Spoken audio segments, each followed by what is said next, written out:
용도지구의 분류까지 했고 각각의 용도지구의 정의를 한번 보겠습니다. 이렇게. 근데 용도지구는 대부분 뭐 단어들에서 의미 전달이 다 되기 때문에 특별히 뭐 외울 건 없습니다. 이렇게 분류되는 것만 좀 기억하시면 됩니다. 이렇게. 제가 참 외우란 말을 정말 안 하는 사람인데 용도, 지역, 지구, 구역 뭐 이런 것들은 어쩔 수 없습니다. 영어도 저번에 말씀드렸죠. 알파벳이라도 알아야 뭐 단어도 외우고 하는 거지. 이거는 용도, 지역, 지구, 구역 이런 것들을 모르면은 공법 수업 자체가 안 됩니다. 이거는 가장 기본적인 개념이라고 생각하시면 되고, 이 정도만 외우면 나머지는 최대한 제가 이해시키도록 노력하겠습니다. 화장실에서 큰 소리로 말하지 마십시오. 다 들리니까. 나 안 듣고 싶은데.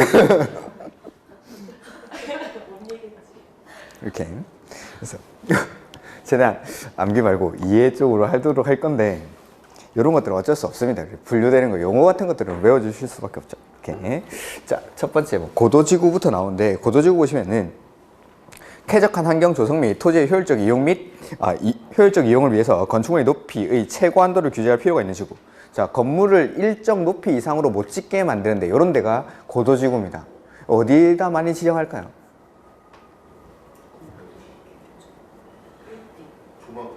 대표적인 데가 공항 옆에겠죠. 공항 옆에 같은데 비행기 날아가야 되는데 건물이 너무 높으면 안 되니까 이런 데, 아니면 뭐 다른 데도 뭐 미관 같은 것들을 위해서 고도를 제한하기도 합니다. 이렇게 너무 이렇게 높은 산들이 있는데 그걸 너무 막으면 안 되니까 그런 것들을 고도를 제한하기도 하고, 그다음에 경관지구, 뭐 경관을 보호하는 데입니다.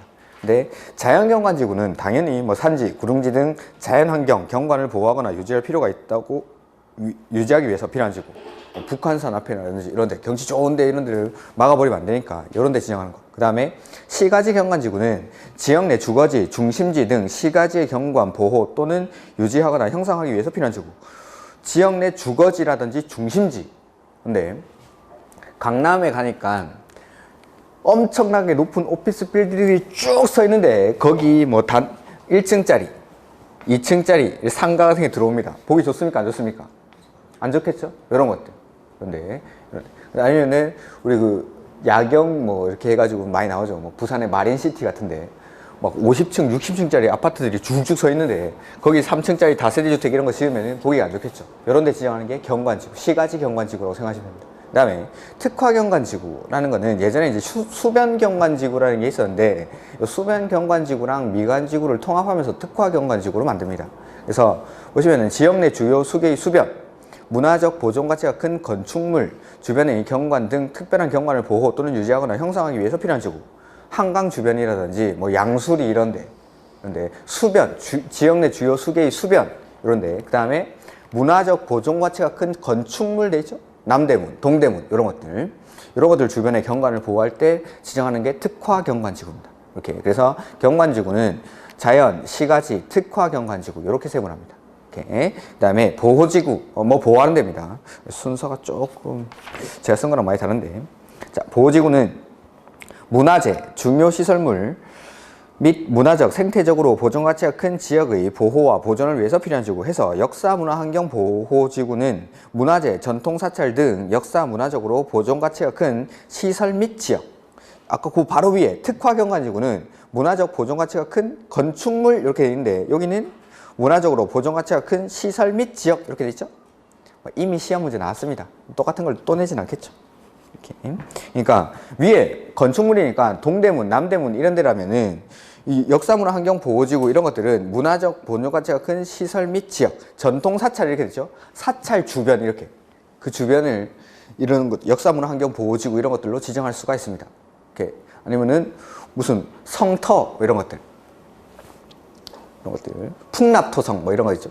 그런 것 주변 이렇게 쭉 지정하는데, 이런 데가 역사문화 환경 보호지구. 그 다음에 중요시설물 보호지구는 중요시설물의 보호와 기능 유지 및 증진을 위해서 필요한 지구. 그 위에 가로 안에 보시면은 항만, 공항, 공용시설, 교정, 군사시설 이렇게 되죠. 항만이라든지 공항, 내지는 군사시설, 내지는 교도소 이런 것들 주변을 보호하기 위해서 지정하는 게 중요시설물 보호지구. 그 다음에 생태계 보호지구는 야생 동식물 서식처 등 생태적으로 보존 가치가 큰 지역의 보호와 보존을 위해서 필요한 지구.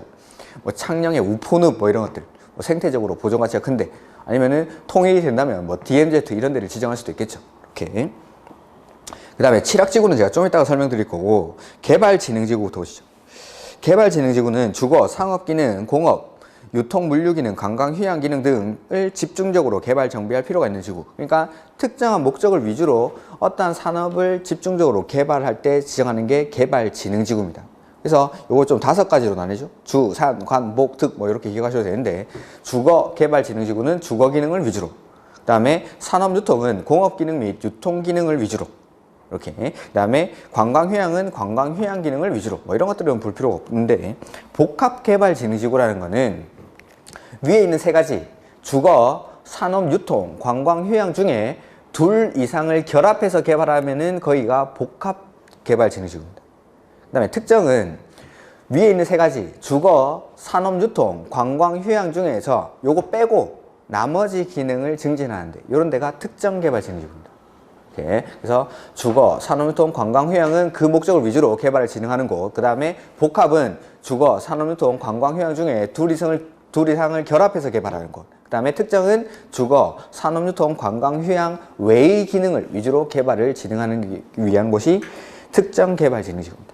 이렇게. 그 다음에 이제 방제지구라는 게 나오죠. 뭐 재해를 예방하는 데죠. 풍수해, 산사태, 지방 붕괴, 그 밖에 재해를 예방하기 위해서 필요한 지구 해서 시가지, 자연방제지구 이렇게 세분합니다.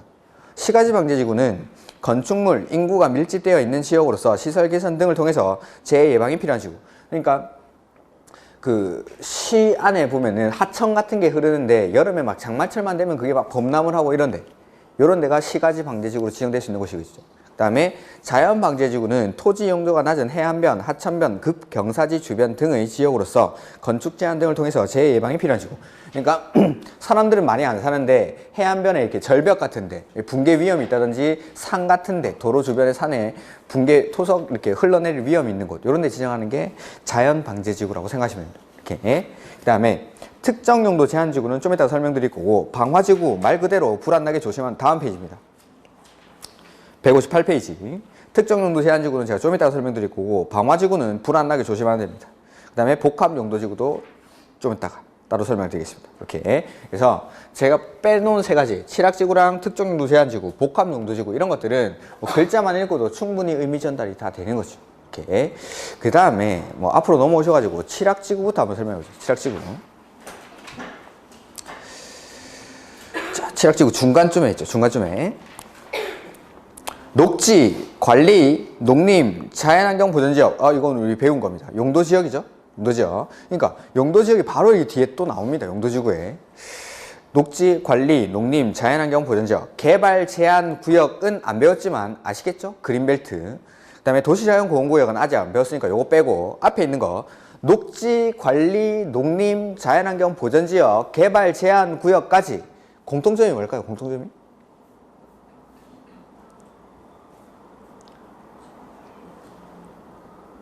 맞습니다. 뭐 크게 말하십시오. 내가 귀를 기울여야 되네. 어르신들은 잘 안 들릴 수도 있지만 저는 잘 들린다 지금.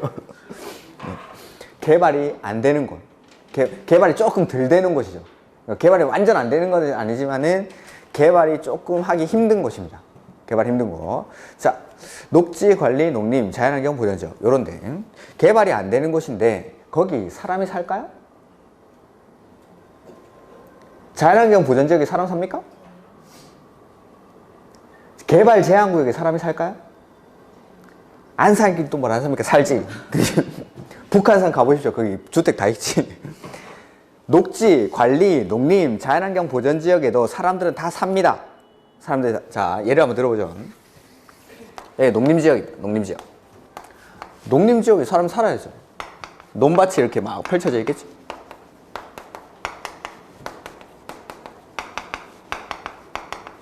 논이 있는데 이 중간에 사람들이 마을을 이뤄가지고 이렇게 살고 있습니다. 여기 마을, 여기를 취락이라고 해요. 취락. 사는 사람.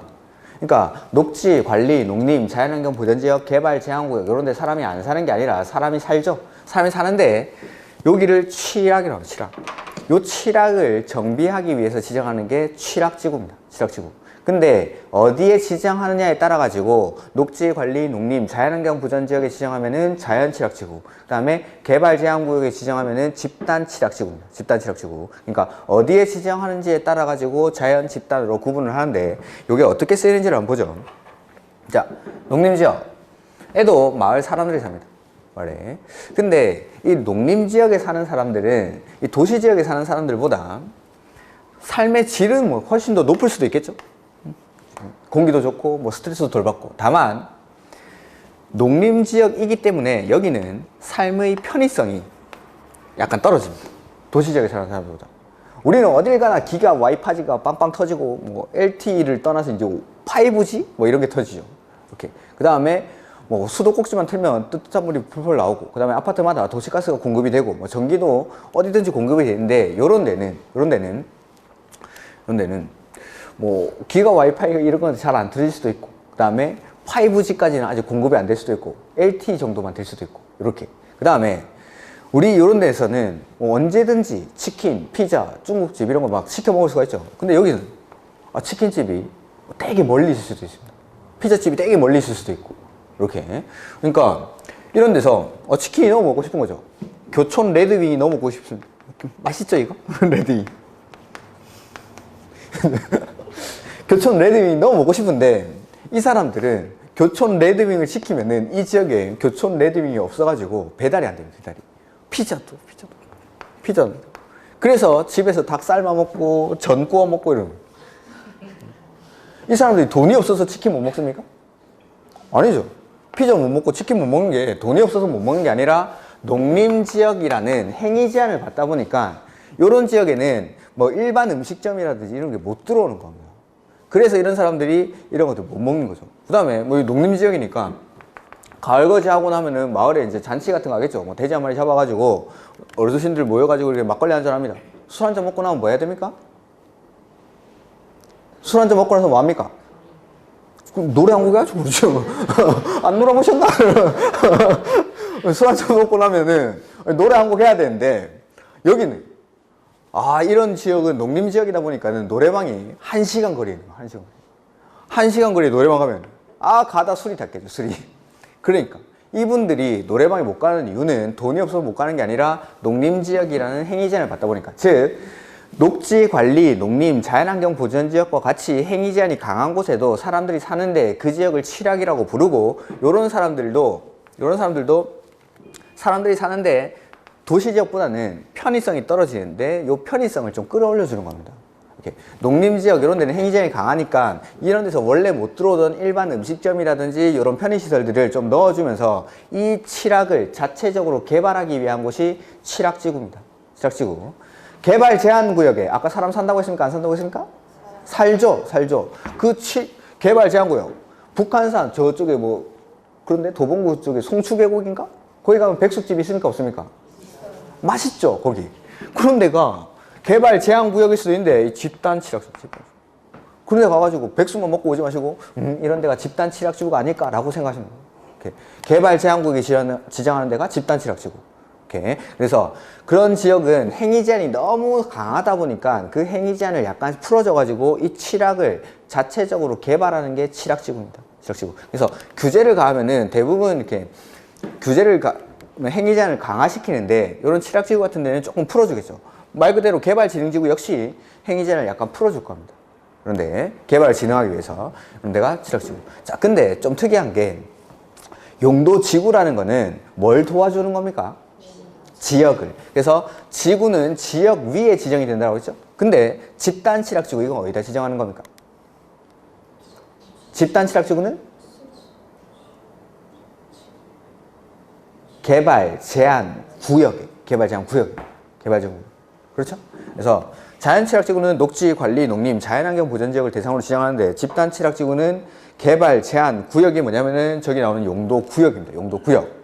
엄청나게 특이한 거죠. 시험에 한 2-3번 나왔죠. 다음 중 개발 제한 구역에 지정할 수 있는 지정하여야 하는 개발 제한 구역에만 지정되는 용도 지구는 뭐 이렇게 식으로. 답은 집단 칠학지구입니다. 집단 칠학지구가 지정될 수 있는 지역은 뭐 이런 식으로 해가지고 나왔어. 이렇게 좀 특이하니까.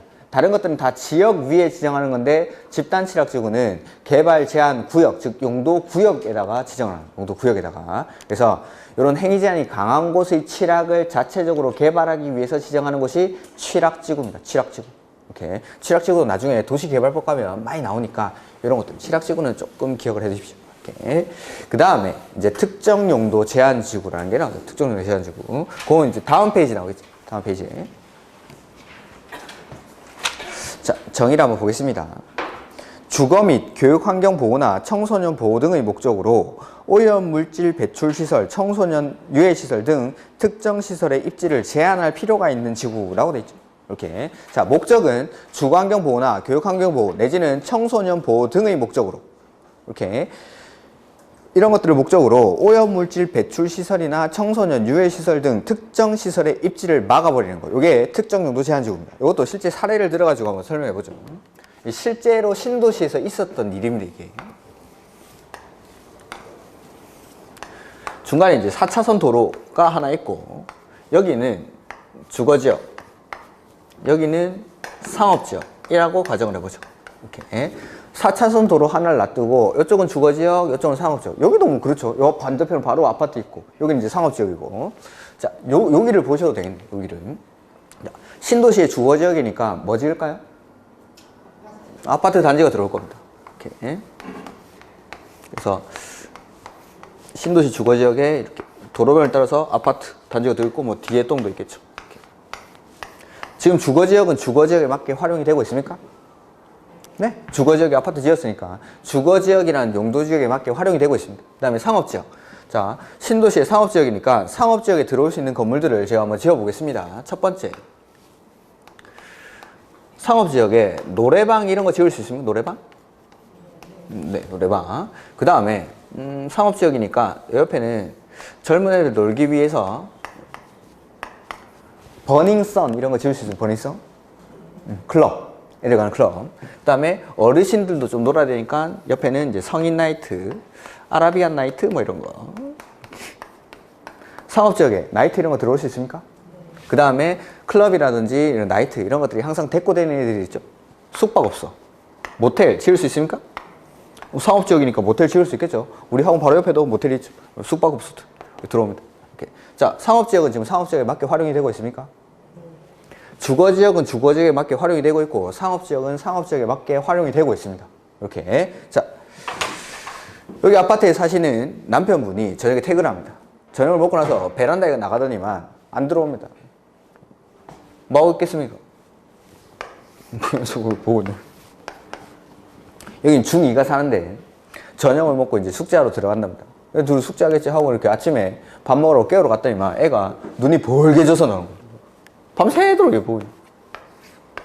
자, 주거지역은 주거지역에 맞게 활용이 되고 있고 상업지역은 상업지역에 맞게 활용이 되고 있는데 주거 기능이 지금 떨어져 있습니다. 여기 있는 아줌마들이 가만히 있겠습니까? 나가. 근데 이 상업지역에 땅을 사는 사람들도 자기가 생각할 때 이 비싼 상업지역에 땅을 사가지고 내가 가장 돈을 많이 벌 수 있는 건물들을 지은 겁니다.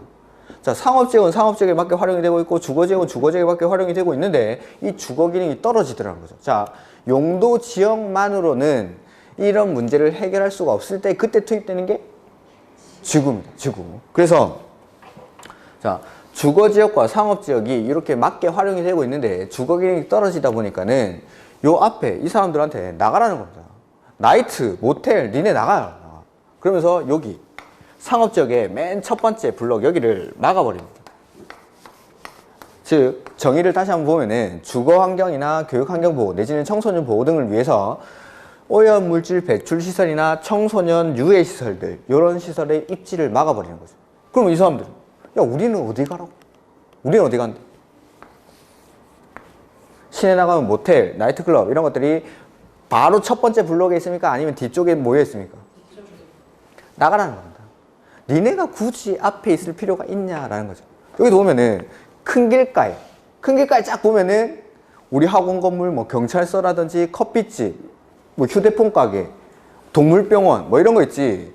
이런 업소들이 바로 앞에 이렇게 큰 도로 앞에 이렇게 접해 있지는 않죠. 이런 것들이 한 블록 뒤에 들어가는 거예요. 그래가지고 여기에 한 블록, 두 블록 뒤에 촌을 이뤄서 있는 거죠.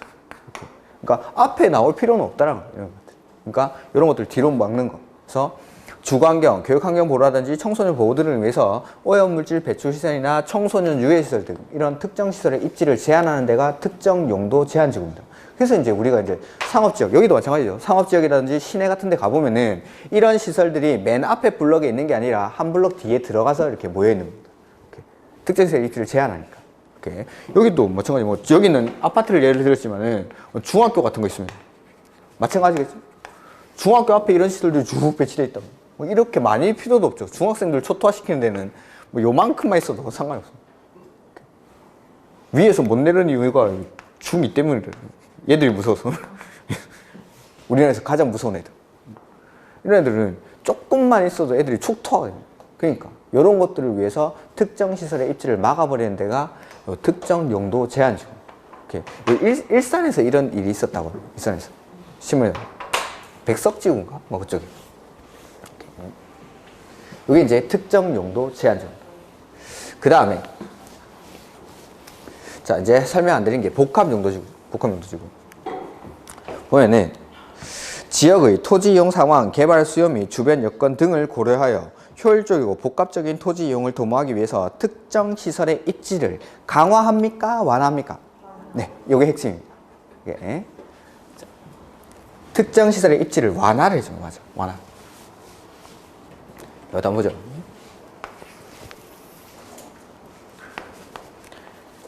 일반 주거지역, 일반 주거지역. 그 다음에 여기는 일반 상업지역. 이렇게. 자, 주거지역이고 여기는 상업지역인데, 요 주거지역이랑 상업지역이 조금 걸쳐 있는 부분. 요 부분이 뭐 역세권 정도라고 가정을 해보죠. 요쪽이 요런 데라고. 지하철역 입구가 뭐 요런 데 있다고 해보죠. 그래가지고 요쯤까지는 주거지역이긴 한데 일부 상업 기능을 넣어가지고 좀 복합적으로 개발을 하고 싶은 겁니다. 이렇게. 자, 주거 기능을 위주로 일부 상업 기능이나 업무 기능의 보완이 필요한 지역에 지정하는 용도 지역이 준주거 지역이죠. 자, 여기에다가 원래 지금은 일반 주거 지역으로 지정이 되어 있는데 여기에 일부 상업 기능을 가지는 건물들을 넣기 위해서 할 수 있는 첫 번째 방법은 이 부분만 딱 잘라가지고 준주거 지역으로 바꿔버리면 돼요. 준주거 지역으로. 그럼 되겠죠. 근데 아까 용도 지역을 설명드릴 때 21개 용도 지역이 지정되면은 행위 제한이 3개가 따라붙죠. 첫 번째가 건축 제한, 두 번째는 건폐율, 세 번째는 용적률. 자, 내가 여기를 복합적으로 개발하고자 하는 이유는 이 지역에 지금은 못 들어오지만 여기를 좀 복합적으로 개발하기 위해서 일부 준주거 지역에서 지을 수 있는 건물만 좀 짓게 해주고 싶은 겁니다. 건물만. 그래서 첫 번째 방법은 용도 지역을 준주거 지역으로 바꾸면 되는데 그렇게 준주거 지역으로 바꿔버리면은 내 의도는 건축 제한만 풀어주고 싶은데 건폐율, 용적률 최대 한도가 올라가 버립니다. 그게 뭔 상관이 있냐라고 할 수도 있지만은, 자, 원래는 일반 주거 지역일 때는 여기 4층짜리 건물밖에 못 들어오는 거죠. 근데 준주거지역으로 바꿔가지고 건폐율, 용적률 최대 한도가 늘어나 버리면은 6층 내지는 뭐 7층 이런 건물들이 들어오는 겁니다. 자, 기존에 있던 도로망이라든지 수도, 전기 같은 거는 한정이 돼 있는데 이런 고층 건물들이 계속 이렇게 들어오다 보면은 기반 시설이 부족해지더라는 거죠. 이렇게. 그래서 건폐율, 용적률 최대 한도는 가만 놔두고 건축 제한만 일부 풀어주면서 원래는 못 들어오지만 준주거지역에서 지을 수 있는 건물 몇 가지를 지을 수 있게 해가지고 여기를 좀 더 주거지역을 복합 기능을 갖춘 지역으로 개발하기 위해서 건축 제한을 좀 풀어주는 겁니다. 이게 이제 복합 용도지구입니다. 그러니까 여기를 복합적으로 좀 활용하기 위해서 지정하는 게 복합 용도지구입니다. 그래서 용도지역을 바꾸다 보면은 건폐율, 용적률 최대 한도가 늘어나면서 기반시설이 부족해지는 등의 문제가 발생할 수도 있으니까 건폐율, 용적률 최대 한도는 가만 놔두고 건축 제한만 풀어줘가지고 원래는 못 들어오던 건물 일부를 들어올 수 있게 해주는 거. 그래가지고 여기를 주거지역이긴 하지만 상업 기능을 넣어가지고 복합적으로 개발하기 위해서 지정하는 게 복합 용도지구입니다. 이렇게. 그래서 뭐 나머지들은 의미는 따로 뭐 기억하실 것도 없고 요런 것들, 요것만 칠학지구라든지 특정용도 제한지구, 복합용도지구 요런 것들만 의미를 좀 따로 기억을 하시면은 충분히 따로 외울 건 없는 것 같습니다. 이렇게. 칠학기지구 같은 것들이 도시개발법에 가면 나오고 요 개발진흥지구는 지구 단위 계획에 가면은 바로 나옵니다. 지구 단위 계획에 가면. 이런 것들. 그래서 이런 것들도 조금 칠학지구. 그러니까 예를 한번 들어보면은 도시개발법에 가면 도시개발 사업을 하는 지역을 도시개발구역이라고 합니다. 도시개발구역. 이 도시개발구역이 지정되면은 여기를 도시지역이랑 지구단위계획구역이 지정된 걸로 간주를 해줍니다. 도시지역, 용도지역이죠? 용도지역 지정할 때 어떻게 해야 됩니까? 관리계획으로.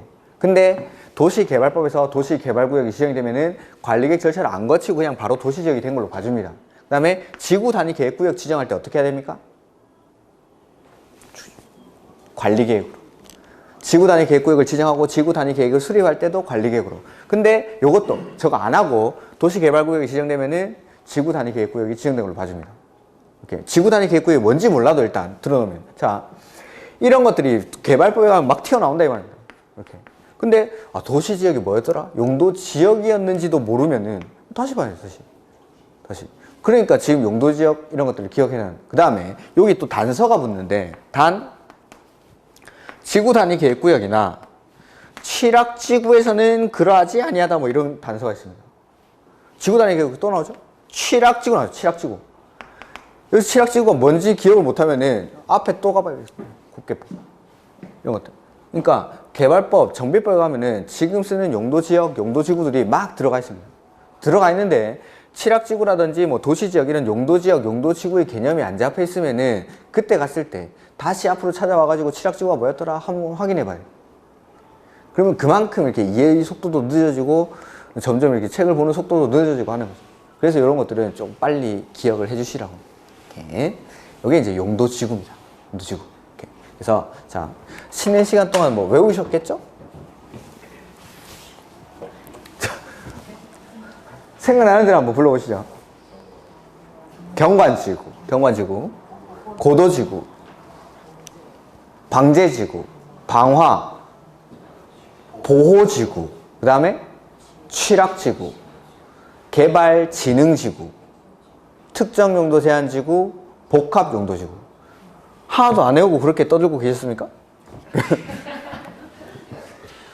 경관지구, 고도지구, 방화지구, 방제지구, 보호지구, 취락지구, 개발진흥지구, 특정용도제한지구, 복합용도지구. 요게 법에서의 9가지 분류. 그 다음에 뭐 세분되는 것들은 요 경관지구, 그 다음에 요거는 방제지구, 그 다음에 보호지구, 그 다음에 취락지구, 그 다음에 개발진흥지구. 요런 것들이 세분해요. 요거. 네, 나머지는 세분이 안 돼. 이렇게. 이런 것들은 반복해서 외우면 됩니다. 이런 것들은. 외우면 되니까 이런 것들 때문에 나중에 떨어지지 않습니다. 당연히 시험 칠 때쯤 되면 충분히 반복하다 보면 이런 것들은 기억이 나니까 됐고, 일단 법에서의 9가지 분류 정도만 기억을 해주시면 됩니다. 이렇게. 그 다음에 자, 용도지구는 또 이거 왜 지정할까요? 왜? 네, 규제하려고. 속삭이지 좀 마시고 크게 말해주죠. 그게 규제. 그것도 이제 행위제한이라고 하겠죠. 행위제한. 자, 용도 지역에서는 행위제한이 3가지가 나오는 3가지가 건축제한, 건폐율, 용적률. 근데 용도지구에서의 행위제한은 건축제한입니다. 특정한 시설들을 못 들어오게 막아버리고 특정한 시설들을 들어올 수 있게 해주고 뭐 이렇게 하는 거. 책에는 안 나와 있습니다. 지금 건축제한. 자, 아까 용도지역에서는 건축제한을 원칙 대통령령에서 한다고 했어요. 이 대통령령이 아까 말씀드렸던 21개의 표입니다. 21개의 표. 근데 여기 용도지구에서는 행위제한을 원칙은 지자체 조례로 합니다. 조례로. 이것도 이제 외울 거 아닙니다. 이것도. 왜 그런지는 1, 2월 때 가서 설명드릴게요. 일단 규제하는. 근데 이제 조례로 안 하는 게 이게 이제 암기사항인데 이것도 시험에 몇 번 나왔었는데 뭐 금방 외우면 이런 것들. 그러니까 원칙은 조례로 한다는 거. 용도지역에서는 대통령령으로 하는데 용도지구는 조례로 합니다. 조례로. 그러면 중간에 쓸 게 좀 더 있긴 한데 그런 것들은 1, 2월 달에 할 겁니다. 일단은 9가지 분류랑 그다음에 각각의 용도지구의 개념 정도만 충분히 기억하시면은 지금은 괜찮습니다. 그러니까 지금 11월, 12월 달에는 용어 뜻만 아시면 충분합니다. 용어 뜻만. 뭐 암기사항들은 다 암기를 하게 될 거니까. 이렇게. 여기까지가 용도지구입니다. 용도지구 다시 한번 보시면은 용도지구는 관할 토지 전부에 지정합니까? 일부에 지정합니까? 일부에, 일부. 그 다음에 용도지구의 쓰임은 용도지역의 기능 증진, 즉 도와주는 역할을 합니다. 그래서 예를 들자면 비서나 보약 같은 역할을 하니까 용도지구는 중복해서 지정이 됩니까? 안 됩니까? 되죠. 비서 한 명 있을 필요 없고 보약 하나만 먹을 필요 없으니까 용도지역의 기능을 끌어올릴 수만 있다면은 용도지구는 뭐 2개고 3개고 투입이 돼도 가능합니다. 이렇게. 그 다음에 요걸 이제 관할토지 일부를 쓰임에 따라서 분류를 하면 법에서 일단 9가지. 그 다음에 세분되는 건 요 5가지. 경관지구, 방제지구, 보호지구, 취락지구, 개발진흥지구 이런 것들이 세분이 되고 그 다음에 대통령에서 세분되는 거는 요렇게 세분이 됩니다. 이렇게. 그래서 뭐 각각 용도지구의 정의들은 따로 기억할 건 없는 것 같습니다. 보다 보면은 자연스럽게 기억이 날 겁니다. 그 다음에 이제 이 2번째 나오는 용도구역입니다. 용도구역. 자, 관리계획으로 구체화되는 내용 중에 용도지역 했고, 용도지구 했고, 그 다음에 용도구역. 용도구역. 그거는 이제 페이지 158페이지 용도구역이 나오죠.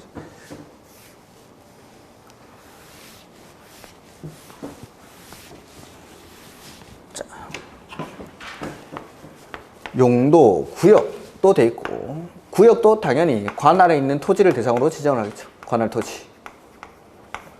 관리계획을 구체화되는 내용이니까 관할에 있는 토지를 대상으로 관할의 지자체장이 지정을 합니다. 근데 지역이 가장 넓은 개념이라서 관할 토지 전부에 지정했다면은 구역이나 지구는 관할 토지 이것도 일부에다.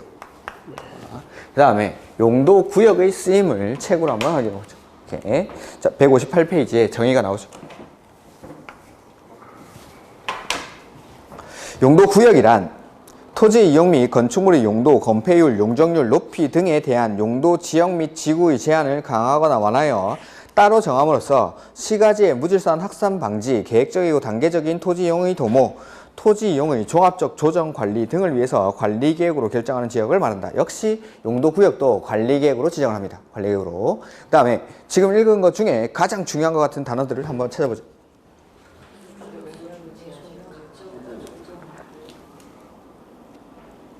네, 정답이 안 나온 것 같으니까 제가 보면은 용도구역, 이것도 뭐 용도는 쓰임이고 이 쓰임은 가장 중요한 게 따로 정한다. 따로 정한. 그러니까 용도구역이 종류가 5가지가 나오는데 그 5개의 용도구역마다 쓰임을 따로 다 정하고 있습니다. 개발제한구역은 이렇게 쓰이고 시가와 조정구역은 이렇게 쓰이고 도시자연공원구역은 이렇게 쓰이고 이런 것들을 각각의 용도구역마다 정해놨습니다. 그래서 그 목적에 따라서 지정을 하면은 용도지역, 지구의 제한을 강화 또는 완화해가지고 이 목적 달성을 위해서 쓰입니다. 그러니까 지역, 지구랑은 관계없이 이 목적을 달성하기 위해서 따로 쓰이는 겁니다. 따로. 자, 다시 한번 보죠. 아까 관할 토지 전부에 1차적으로 용도 지역이 지정이 되죠. 그 다음에 요 부분 용도 지역의 기능이 떨어져 있습니다. 그러면 요걸 도와주기 위해서 요 위에 용도 지구라는 데가 2차적으로 투입이 1번 용도지구, 2번 용도지구. 자, 그 다음에 용도 구역이라는 거는 지역, 지구랑은 관계없이 각각의 용도 구역들의 지정 목적을 달성하기 위해서 자, 개발 제한 구역을 지정하는 목적이 요쯤에 필요합니다. 요쯤에. 그러면은 지역, 지구랑은 관계, 파란색으로 하면 잘 안 보일 테니까 이렇게 그냥 지정하는 거예요. 이렇게. 지역 위에 지구가 지정되고 뭐 이런 것들 따라다니는 게 아니라 구역은 지역, 지구랑은 관계없이 독자적인 목적을 달성하기 위해서 따로 쓰입니다. 따로. 이렇게. 그래서 이 목적이 필요한 곳에서는 당연히 뭐 이것도 중복해서 지정이 됩니다. 목적 달성만 된다면은 지역, 지구랑은 관계없이 지정이 되는 거기 때문에. 이렇게. 그래서 구조를 보면 이렇게 되는 겁니다. 지역이 1차적으로 지정이 되고 그 위에 기능이 떨어져 있는 지역을 도와주기 위해서 지구가 지정이 되고 지역, 지구랑은 관계없이 각각의 용도구역의 목적을 따로 정해놓고 그 목적을 달성하기 위해서 필요한 곳에 용도구역은 얘네들이랑 따로 그냥 독자적으로 지정을 하는 겁니다. 이렇게. 이게 이제 용도구역입니다. 용도구역. 그래서 첫 번째 용도구역은 첫 번째 논점은 종류입니다. 종류. 결론까지 내놓으면은 따로 정하니까 이것도 중복이 됩니다. 용도구역의 종류가 거기 보시면은 큰 그 로마자로 해가지고 개발제한구역, 시가와 조정구역, 수산자원 보호구역, 도시자원 공구역, 그 다음에 9번 따로 나와 있지만은 요 입지규제 최소구역도 용도구역의 일종입니다. 만들어질 때 용도구역의 일종으로 만들어집니다. 근데 그게 이제 조금 말할 거에 있으니까 그런 것들은 따로 써놓은 겁니다. 자, 종류부터 한번 써보겠습니다.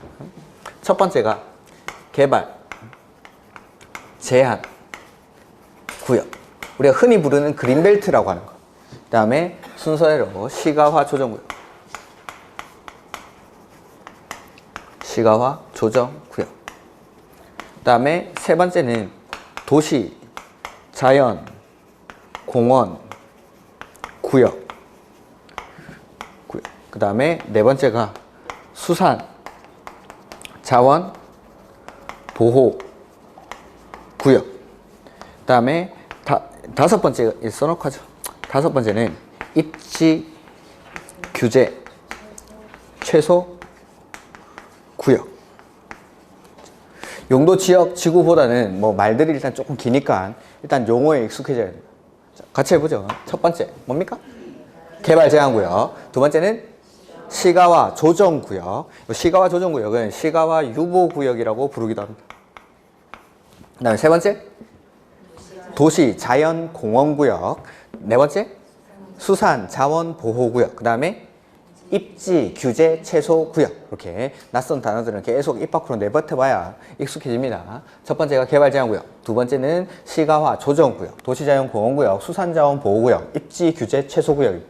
이렇게 종류는 다섯 가지. 그 다음에 용도구역의 쓰임은 따로 정한다고 했기 때문에 시험에서 나오는 거 첫 번째는 각각의 용도구역들이 지정되는 목적이 시험에 나옵니다. 시험에 나오는 게. 자, 그래서 개발제한구역부터 한번 보시죠. 158페이지에. 국장은 돼 있죠. 요게 이제 지정하는 사람이 돼 있습니다. 맨 앞에 이제 주어가 누가 지정하는지를 여기 써놓은 겁니다. 나중에 이것도 설명을 드릴 거고. 국장은 도시의 무질서한 확산을 방지하고 도시 주변의 자연환경을 보전하여 도시민의 건전한 생활환경을 확보하기 위해서 도시의 개발을 제한할 필요가 있거나 국방부 장관의 요청이 있어 보안상 도시의 개발을 제한할 필요가 있다고 인정되면 개발제한구역의 지정 또는 변경을 관리계획으로 결정할 수 있다라고 돼 있죠. 그래서 지정하는 사람은 국장이라고 돼 있는데 첫 번째, 자, 지정 목적부터 보면은 도시에 무질서한 뭘 방지한답니까? 무질서한? 네, 무질서한 확산을 방지. 무질서한 확산 방지. 이게 첫 번째 목적. 그 다음에 두 번째, 자연환경을 보존해가지고 도시민의 건전한 생활환경을 확보합니다. 건전한 생활환경 확보. 그 다음에 세 번째는 국방부 장관의 요청에 의해서 보안상의 목적으로 이렇게 지정합니다. 이게 개발제한구역. 뭐 글자는 이렇게 돼 있는데 일단 이것도 우리 관내 내지는 우리 국토 안에서 어디에 지정되는지를 안 보죠. 자, 개발제한구역은 여기 뭐 광명시가 있다고 해보죠. 도시의 무질서한 확산을 방지하기 위해서는 이 개발제한구역을 어디다 지정하면 좋겠습니까? 도시가 광명시가 밖으로 무질서하게 팽창해 나가는 걸 막기 위해서는 개발제한구역을 어디다 지정하면 되겠습니까? 그렇죠. 나무로 벨트를 쳐놓는 거예요. 이게 그린벨트의 유래입니다. 그린벨트의 유래. 그러니까 도시가 바깥으로 무한정 이렇게 팽창하는 거, 물론 이렇게 주소상으로 이렇게 광명은 여기까지다라는 걸 해놓지만은 이 도시라는 애가 성장을 계속 해 나간다고 했죠. 그래서 이런 것들이 무질서하게 이렇게 막 팽창, 밖으로 퍼져나가는 걸 막기 위해서 도시 외곽 지역을 나무를 이렇게 심어가지고 벨트를 쳐놓는 겁니다. 이렇게. 그러면은 광명시도 마찬가지. 광명시 외곽 지역에 가면은 이렇게 그린벨트가 지정이 돼 있을 겁니다. 이렇게. 이게 이제 개발제한구역의 첫 번째 지정 목적. 그 다음에 도시민의 건전한 생활환경 확보를 위해서 도시민에게 여가 휴식 공간을 제공하기 위해서 건전한 생활환경을 확보한답니다. 그러면은 이 관내에서 어디쯤에다가 지정하면 좋을까요? 도시민들이 여가하고 뭐 쉴 수 있는 공간 이런 데는 공원 같은데, 네, 공원 같은데. 꼭 이런 데 지정이 된다는 게 아니라 이런 데를 개발 제한 구역으로 지정할 수 있다 이 말입니다. 이렇게. 그래서 공원 같은 데도 개발 제한 구역으로 지정될 수 있는 지역. 그 다음에 국방부 장관의 요청에 의해서 보안상의 목적으로는 어디다 지정하면 될까요?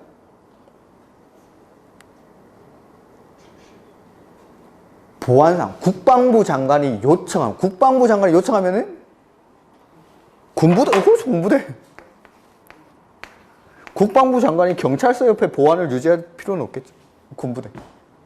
그래서 군부대 주변에 뒷산 같은데 이런 데를 개발 제한 구역으로 묶어놓죠. 군부대 주변에 개발이 되면 뭐 50층짜리 빌딩을 짓는 거예요. 그 꼭대기층을 위에 계신 분들 내려와가지고 이제 임대를 하겠죠. 맨날 봅니다. 뭐 하는지. 보안상의 목적으로. 그러니까 군부대 주변의 개발을 제한하기 위해서.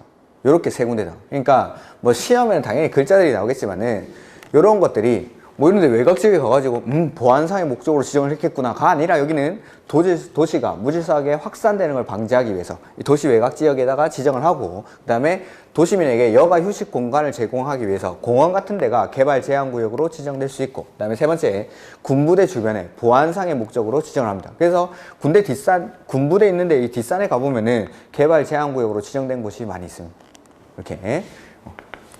이렇게 이게 각각의 개발 제한 구역의 지정 목적.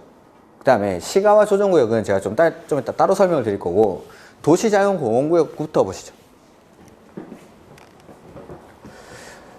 4번에 있죠. 4번에 159페이지. 순서들이 책마다 좀 달라가지고 시, 도지사 또는 대도시시장 이 사람들이 지정을 하겠죠. 도시의 자연환경 및 경관을 보호하고 도시민에게 건전한 여가 휴식 공간을 제공하기 위해서 도시지역 안에 식생이 양호한 산지의 개발을 제한할 필요가 있다고 인정하면 도시자연공원구역의 지정 또는 변경을 관리계획으로 결정할 수 있다. 자, 도시자연공원구역의 지정 목적은 식생이 양호한 산지의 개발을 제한할 필요가 있을 때 우리 아파트 뒷산에 이렇게 산책을 하러 올라갑니다. 산책을 하러 올라갔더니만 소나무들이 쭉쭉 뻗어있는 이런 나무들이 아니라 소나무가 비실비실한 나무들이 몇 그루 이렇게 서 있습니다. 이런 데 가가지고 산책을 오니까 공기도 좋고 식생이 양호하군 이라고 말을 합니까? 그럼 어디 가면 식생이 양호하다라고 할까요? 네? 구름산 오는 별 그렇게 식생이 양호해 보이지 않는데 저기 재개발한다던데 신도시 만드는데 환지계획 안을 공부한다고 여기 앞에 바로 붙어 있던데 환지계획 개발법 가면 다 배웁니다. 요 앞에 요 학원 바로 옆에 보니까 보에 구름산 지구 환지계획 가로 열고 안 공람 그래서 개발법에 가면 다 배우게 됩니다. 저게 뭔 말이야 하던 것들이 이제 보이는 거죠. 자, 식생이 양호하다 이런데 40년, 50년씩 된 전나무 이런 것들이 쭉쭉 뻗어 있는데 이런 데입니다. 몸짱 나무들이 군락을 이뤄가지고 쭉 있는데 이런 데가 어디입니까? 휴양림이나 수목원 같은데 도시민들의 여가 휴식 공간 여기 가서 쉬는 거죠. 피톤치티향을 맡으면서 이제 리프레시하고 오는 거죠. 그런데 그러니까 이런 40년, 50년씩 된 나무들을 그냥 막 베가지고 개발을 하면 이 나무를 키우는데 다시 또 40년, 50년이 걸리니까 요 식생이 양호한 산지 개발을 제한할 필요가 있을 때 여기를 도시자연공원구역으로 지정을 해가지고 도시민들이 여기서 여가 휴식을 할 수 있도록 하는 데가 도시자연공원구역입니다. 그래서 도시 안에 뭐 대표적으로 수목원이라든지 휴양림 이런 데가 도시자연공원구역으로 지정될 수 있는 지역입니다. 이렇게. 그 다음에 수산자원보호구역이죠. 이 수산자원보호구역은 말 그대로 뭐 수산자원을 보호하는 데인데 3번에 해양수산부 장관, 낯선 사람이 한 명 나왔죠. 해양수산부 장관은 직접 또는 관계 행정기관의 장의 요청을 받아 수산자원을 보호, 육성하기 위해서 필요한 공유수면이나 그에 인접한 토지에 대한 수산자원보호구역의 지정 또는 변경을 역시 관리계획으로 결정합니다. 자, 수산자원을 보호, 육성하기 위해서 지정하죠. 수산자원을 보호, 육성. 수산 자원의 보호, 육성. 수산 자원이 뭐예요? 수산 자원. 수자원은 뭡니까? 수자원은? 물. 수자원은 물이죠. 그럼 수산 자원은? 굴, 미역, 전복 이런 거. 우리가 먹는 거. 그러면 수산자원을 보호, 육성하기 위한 곳은 양식업을 많이 하는 거지. 양식업. 동해, 서해, 남해 중에 이 수산자원 보호구역은 제일 많이 어디 지정될까요? 동해는 물이 차갑습니다. 물도 빠르고. 오호츠크해. 지구과학을 또 하려면 엄청나게 차가운 물이 왔다 갔다 합니다. 대한해협이 이러죠. 물살이 엄청나게 셉니다, 여기는. 그러니까 여러분들 이쪽 북쪽에서 찬 물이 내려오니까 여기는 물 온도가 낮아가지고 양식업을 하기 힘들고 물살이 되게 셉니다, 여기는. 그 다음에 서해는 조수 간말창이 심하기 때문에 양식업을 하기에 그렇게 적합하지 않습니다. 그래서 남해안 내지는 뭐 전라도 이쪽에서 양식업을 많이 하죠. 전라도 중에서도 남쪽에 이렇게 양식업 많이 하는데 이런 데가 수산자원 보호구역으로 지정될 수 있죠. 근데 수산자원 보호구역은 해양수산부 장관이 지정한다고 되어 있습니다. 이렇게. 이게 이제 수산자원 보호구역. 그 다음에 시가화 조정구역인데 요거는 이제 좀 따로 설명해야 돼요. 시가화 조정구역. 다시 보면 거기 158페이지 가로 1번. 시도지사는 되죠. 시도지사는. 네, 이거는 시도지사가 지정합니다. 직접 또는 관계 행정기관의 장의 요청을 받아 도시지역과 그 주변 지역의 무질서한 시가화를 방지하고 계획적 단계적인 개발을 도모하기 위해서 5년 이상 20년 이내의 기간 동안 시가화를 유보할 필요가 있다고 인정되면 시가화 조정구역 지정 또는 변경을 관리계획으로 결정할 수 있다 라고 되어 있죠. 이렇게 158페이지 거기 158페이지 맨 밑에. 자, 요거는 원칙적으로 시 도지사가 지정하는데 예외적으로 국장이 지정할 수도 있습니다. 국가계획과 연계됐을 때. 근데 지정하는 목적은 도시에 무질서한 뭘 방지합니까? 시가화를 방지합니다. 개발제한구역은 도시의 무질서한 확산을 방지하고 그 다음에 시가화 조정구역은 도시의 무질서한 시가화를 방해합니다. 시가화. 자, 이게 뭔지 한번 보죠. 자, 이 서울이 있고 서울 주변에 이렇게 도시들이 있다고 보죠. 그 다음에 여기 뭐 A라는 시가 이렇게 있습니다. 자, 요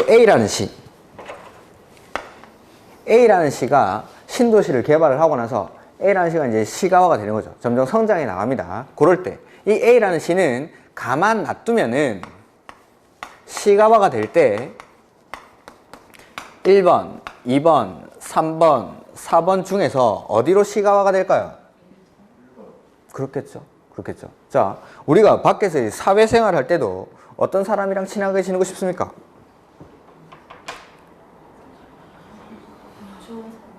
좋은 사람. 되게 순수하시네. 깜짝 놀랐네. 거의 고등학교를 갓 졸업한 이런 애들이 가끔 앉아있는데 그런 애들이 좋은 사람, 착한 사람 이렇게 되는데 돈 많은 사람, 권력 있는 사람 그런 사람들 옆에 붙으려고 하지 않습니까? 그래요. 그런 사람들 옆에 붙어있어야 뭐라도 떨어지죠. 저만 쓰레기인 것처럼 이렇게 쳐다보시는데 다 그러면서 뭐 도시도 마찬가지. 자, 이 큰 도시 쪽으로 붙으려고 하는 겁니다. 도시가 가만 놔두면은. 자, 도시 공학적 측면에서 봤을 때 이 도시가 가장 이상적으로 성장해 나가는 모습은 도시의 중심부가 형성이 되고 이 도시가 동심원을 그리면서 이렇게 성장하는 게 가장 이상적인 형태인데 이렇게 하는 게 이제 질서 있는 시가화인데 이 A라는 시를 개발을 해놓고 가만 놔두니까 서울 쪽으로만 계속 친해지려고 하는 겁니다. 그래서 시가지가 이렇게 만들어지고 나서 이쪽으로만 시가화가 되려고 하는 거죠. 그리고 뭐 서울 주변에 이런 위성 도시들은 이렇게 시가화가 되지도 않죠. 서울에 붙어가지고 여기서 시가지가 만들어지고 바깥쪽으로 뻗어나가는 식으로 이렇게 다 이렇게 경기도에 있는 시들을 보면 다 이렇게 됩니다. 서울의 접경 지역에 시가지가 이제 형성이 되고 여기 이제 바깥쪽으로 펴져나가는 식으로 이렇게. 그러니까 이쪽으로 시가화가 돼야 수요가 있으니까 여기 뭐 막 소비도 일어나고 하겠죠. 그러니까 이쪽으로만 1번 쪽으로만 계속 시가화가 되려고 합니다. 자, 동심원을 그리면서 시가화가 돼야 되는데 A라는 시를 가만 놔두니까 1번 쪽으로만 무질서하게 시가화가 되더라는 거죠. 그래서 이걸 방지하기 위해서 시가화 조정구역을 지정을 합니다. 여기다가 시가화가 예상되는 지역의 시가화를 뭐 한다고 되어 있습니까? 유보는 한단 말입니까? 안 한단 말입니까? 지금은 안 하고 나중에 얼마 동안 유보를 시키냐면 5년에서 20년 이내의 기간 동안 이 시가화가 예상되는 지역의 시가화를 유보시켜줍니다. 이렇게.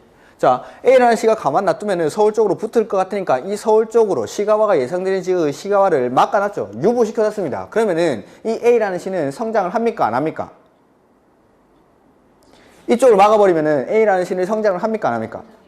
안 하긴 또 뭐라 안 합니까? 반대쪽으로, 다른 쪽으로 성장을 해야지.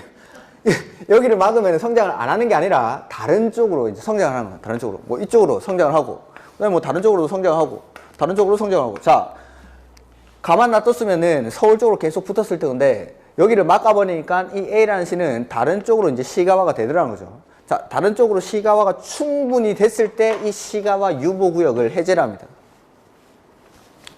그러면 이 막아놨던 이쪽 서울 쪽으로 급격하게 시가화가 이루어지겠죠. 뚝이 탁 터지듯이 막아놨던 걸 풀어주니까 이쪽으로 다른 쪽으로 충분히 성장이 됐을 때 이 시가화 조정구역을 풀어줘 버리면은 이쪽으로 시가화가 급격히 이루어집니다. 그러면서 도시의 모양을 인위적으로 이렇게 동심원처럼 만들어 나가는 거, 이게 이제 시가화 조정구역입니다.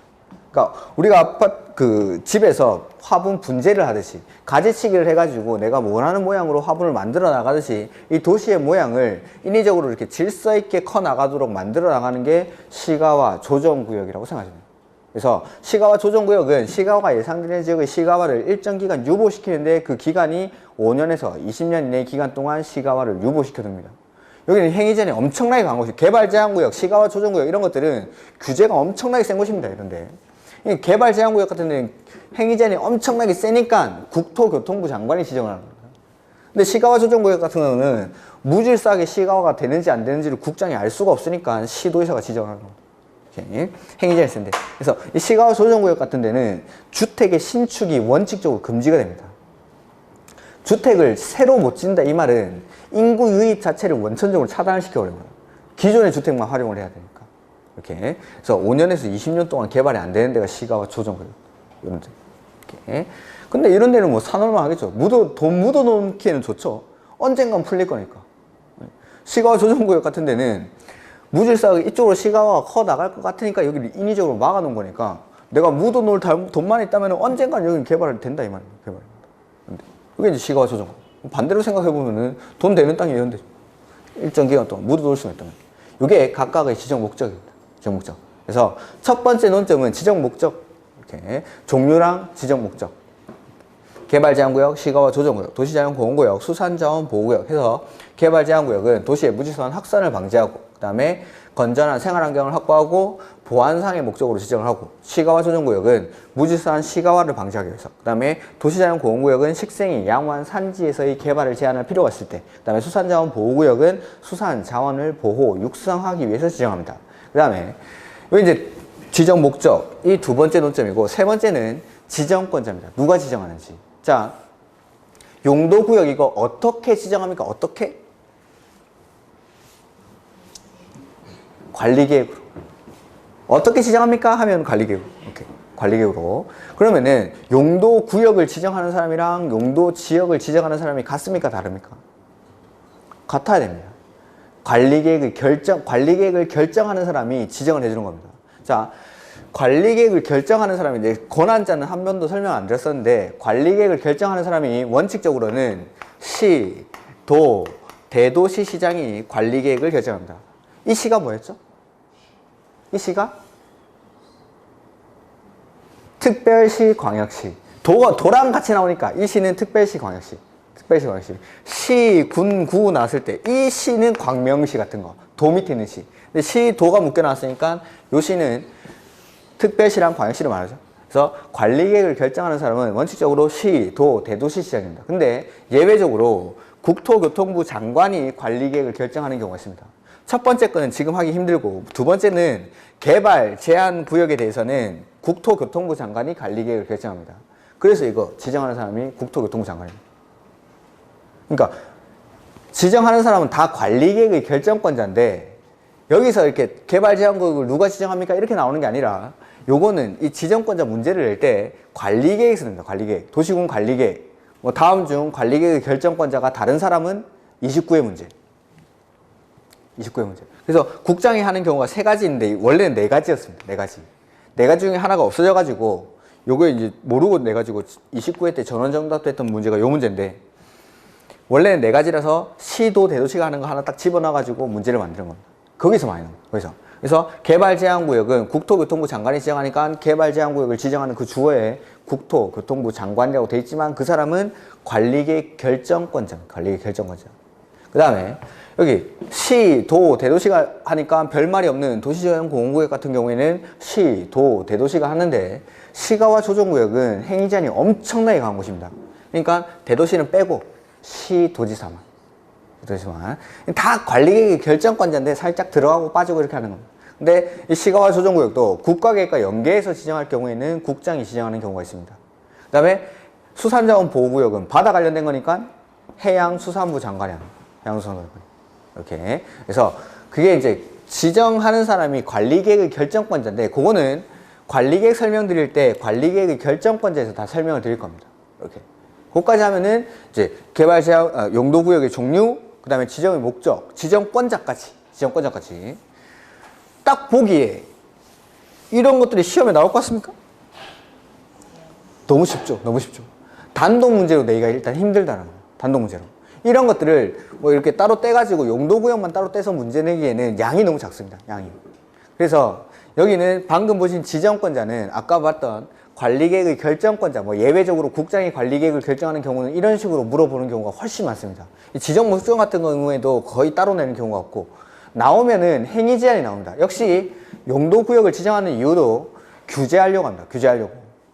규제하려고 하는데 행위 제한을 하는데 개발 제한 구역 같은 경우에는 개발 제한 구역을 다루는 법이 있습니다. 개발 제한 구역의 지정 및 관리에 관한 특별조치법이라는 게 있습니다. 우리 공법 안에 개발 제한 구역의 지정 및 관리에 관한 특별조치법을 배웁니까? 안 배웁니까?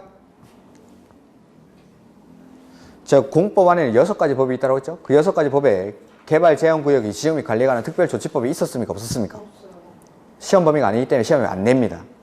그냥 따로 법률로 정한다 하고 끝. 그 다음에 요거 도시자연공원구역은 도시공원 및 녹지 등에 관한 법률에서 행위 제한, 규제를 정하고 있습니다. 우리 시험 범위입니까? 아닙니까? 따로 법률로 정한다 하고 끝. 수산자원보호구역은 수산자원관리법에서 행위 제한을 규정을 합니다. 우리 시험 범위입니까? 아닙니까? 따로 법률로 정한다 끝. 근데 시험에 나오면 이게 나옵니다. 시가와 조정구역의 행위 제한은 국토계획 및 이용에 관한 법률 여기 시행령에서 규정을 하고 있습니다. 그래서 만약에 용도구역에서 문제가 좀 어렵게 나온다. 무조건 이거 나옵니다. 무조건. 시가와 조정, 그게 뭐 빈출이 시가와 조정구역 돼 있죠? 이것밖에 낼 게 없으니까. 다른 거는 따로 내기가 되게 곤란한 논점들입니다. 그래서 뭐 지정권자 같은 경우는 관리 결정권자에서 지금은 종류, 이름 정도만 기억해요. 이름 정도, 용어만. 이렇게. 그 다음에 이런 것들이 어디에 쓰이는지, 지정 목적. 그 다음에 지정권자는 나중에 1, 2월 달에 관리계 결정권자 하면서 할 겁니다. 이렇게. 그 다음에 시가와 조정구역의 행위 제한은 지금 안 나있죠? 이거 어렵습니다. 조금. 그리고 뒤에 나오는 기반시설 저걸 배우고 나서 이걸 좀 공부를 해야 되기 때문에 지금은 안 할 겁니다. 그래서 시가와 조정구역 안에서 뭐 되는 행위가 있고 안 되는 행위가 있는데 이런 것들은 국계법에 나오기 때문에 다른 개발제한구역, 도시제한공원구역, 수산자원보호구역은 행위제한을 다른 법에서 하기 때문에 그냥 따로 법률로 정한다 하고 끝나는 건데 시가와 조정구역의 행위제한은 기본강의 가서 설명을 드리도록 하겠습니다. 여기까지. 그래서 원래는 용도구역이 이렇게 4가지가 있었습니다. 4가지가. 근데 5년 전인가 입지규제 최소구역이 새로 생겼습니다. 그래서 이걸 따로 6번에 써놓은 거예요. 6번에. 원래는 용도구역에 있던 게 아니니까. 그 다음에 이 입지규제 최소구역은 지금 현재로는 2024년까지 효력이 있는 한시법으로 만들어져 있습니다. 한시법이라는 거는 법의 만들 때 유통기간을 정해놨습니다. 요 조문은 요때까지 효력이 있습니다 라고 해가지고 이거 2024년까지 효력이 있으니까 언제든지 없어질 수가 있기 때문에 6번에 이렇게 따로 써놓은 겁니다. 이렇게. 그래서 입지규제 최소구역은 시험이 29회 때 한 1.5문제 정도 나왔어요. 1.5문제. 한 문제는 단독 문제로 나오고 한 문제는 지문에 섞여서 나오고 이렇게. 이건 좀 따로 설명을 드려야 되기 때문에 좀 쉬었다가 입지규제 최소구역부터 하도록 하겠습니다.